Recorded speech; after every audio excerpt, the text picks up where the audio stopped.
Hey guys, welcome back to another battle report. Before I go into my main battle report of the Milites, Christi versus Crusaders, I'm just doing a quick overview of the siege game that we played in our day thing. It took us about, I don't know, five hours, something like that, to play the game. It was basically a two-player versus two-player game. Each team had a fort representing these two barons facing off against each other, and there's 3 villages.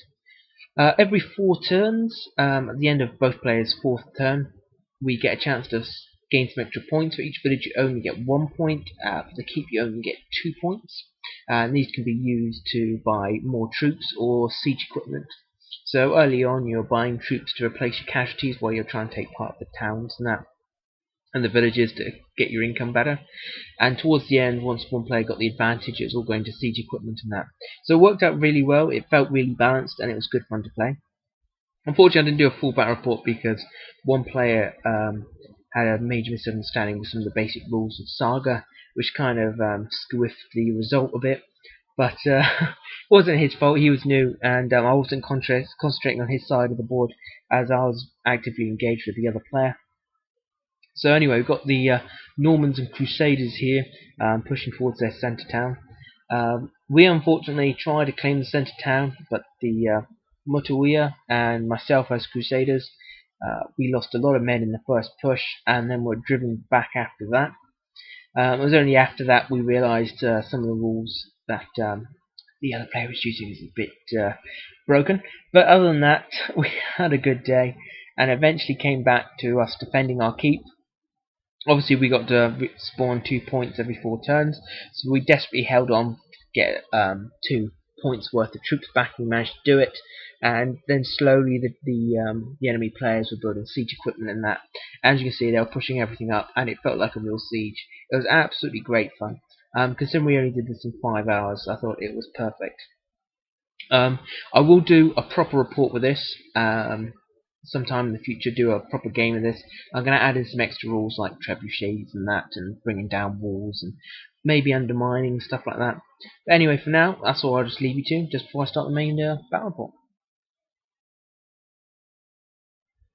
So, on to the main game. It is a Milites Christi versus Crusader. I was going to use my guys as Crusaders because that's what I'm practicing with at the moment, but my opponent just brought a Crusader band and decided he wanted to use it. So I decided I'll try out Milites Christi, and as you can see in my side, I've gone for lots of small units of Hearthguard. That's mainly due to one of the abilities, the True Cross, I think it is, where if you if your opponent doubles you, you get to reduce their armor by a piety. I think it's +1 as well, down to the minimum of 2. So small units of brothers, knights are very good. So on my opponent's side, he's gone for a very small combined force as well. He's got a unit of warriors there. He's got a unit of 8 mounted Hearthguard, and he's got Godfrey of Bouillon as his heroes or legends of the Dark heroes of the Crusades. And on his other flank, he's gone for there we go, some bowmen as well, just to get a little bit of missile fire and help push on that flank. And as you can see here, I've gone for some crossbowmen, and I've got 3 units of 4 Hearthguard. So keep with the smaller units. This makes them very soft against enemy shooting. This is going to be a big struggle against things that have lots of javelins and stuff like that in it. And I purposely kept them to the left-hand side to keep them away from his archers. But other than that, I'm playing to my battle board advantages, and these guys can knock up some serious bonuses once their party gets going, so it's well good for me to keep them in such a small group.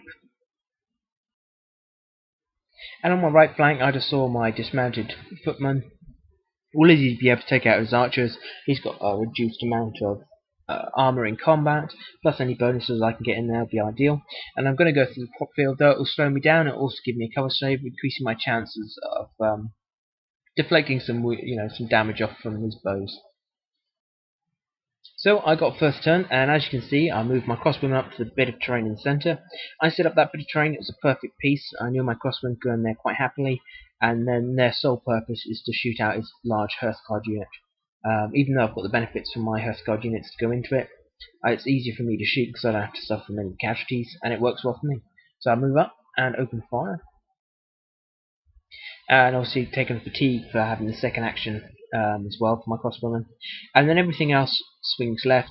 As I say, the archers are a serious problem for such small units of knights. And I don't want any risk of that, so I'm quite happy to move around to the left and try and engage those warriors. 8-man unit, I'll be quite happy with trying to engage with my 4-man unit Hearthguard, especially if I can get the true cross off. Oh, and I nearly forgot, on the other side, I start... Oh no, I don't move, this is my opponent's turn. And he starts pushing forward with his bowman, he does a similar thing, moves them up and then shoots, thus gaining fatigue. But thanks to my cover, I only lose 1 warrior. So I'm still quite happy I can take out that unit up there. And he drives forwards with his warriors, seeing the issue these crossmen are going to go for. So I played all this defensively this time. I don't think I spend any fatigue, but I go defensive, gaining me 2 defense dice. And as you can see, I am pushed back. I lose 3 crossbowmen, but I do think 1, 2, 3, 4, 5, 6, 7. Yeah, I think I did get one of the warriors as well. But then I have 2 fatigue on them, so in the position I'm quite happy about. He also pulls back with his cavalry in that scene of crossbowmen, but I don't think he pulled back far enough. If it was me, I'd have made a good move back because there's nothing stopping me move up on my next turn and having a shot.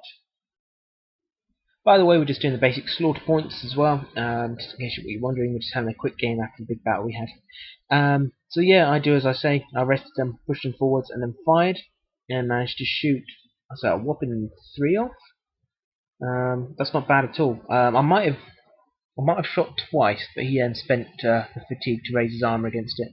By the way, I've rapidly reduced that Hearthguard unit. Here, I made a wee bit of a mistake there. It was a bit of a risk. I pushed my warlord up with that 4-man unit.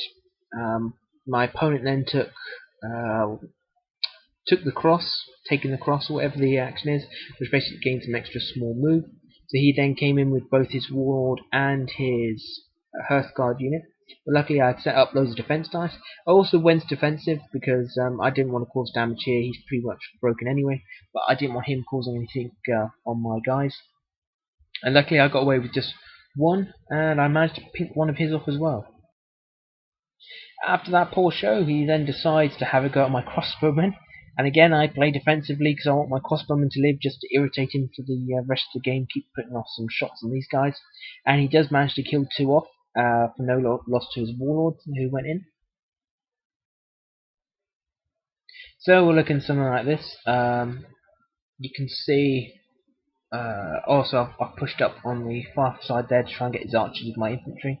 Everything else stayed pretty stationary. This is mainly due because my best dice are currently being used trying to gain my piety. So when I'm charging, I want to make sure I've got some decent abilities up. So I go in and quite happily try and slaughter his warlord. He either tries to pass some points for him to survive, or he's just taken out. And with the mass casualties there, he decided he would just remove his warlord, not pass on any of the points, because he would have survived anyway. So his Hearthguard there have taken extra fatigue for seeing their commander slaughtered. And it's looking like that. I go into the combat over here. My opponent, I believe, goes defensive. But it doesn't pay off because I use my basic abilities now. And must have at least 2 points of piety. So for each dice I'm gaining 3... my attack pool, 3 attack and 3 defense, or all 3 defense dice. So I'm going for like 3 attack dice here to try and clear them. As you can see, I lose 2. But in return, I completely slaughter his archers, and with that, my opponent calls it a day. That's a win for the Milites, Christi, and that was mostly due to my crossbowmen and a bit of luck from them. They hounded the Hearthguard unit and whittled it down to it was very ineffective. And my opponent had put a lot of dice into trying getting his fortitude ability up on his battle board, but he just could not roll the 6, so we didn't have his best abilities out. I have to say the Milites Christi are a very nice battle board to play with. A bit interesting. Around turn 3 and 4, it then gets a bit expensive to try and increase your piety, due to you losing a lot of actions for it. But then the Crusaders have the same issue with trying to roll lots of dice to try and gain their ability. So it's both quite interesting factions. Enjoyed using them. It was nice to try out. This was just me practicing with these guys. Officially these are going to be Crusaders, though after playing that, I might end up looking for the Milites Christi now, because they were good fun. So until the next time, guys, I'll see you then. That was.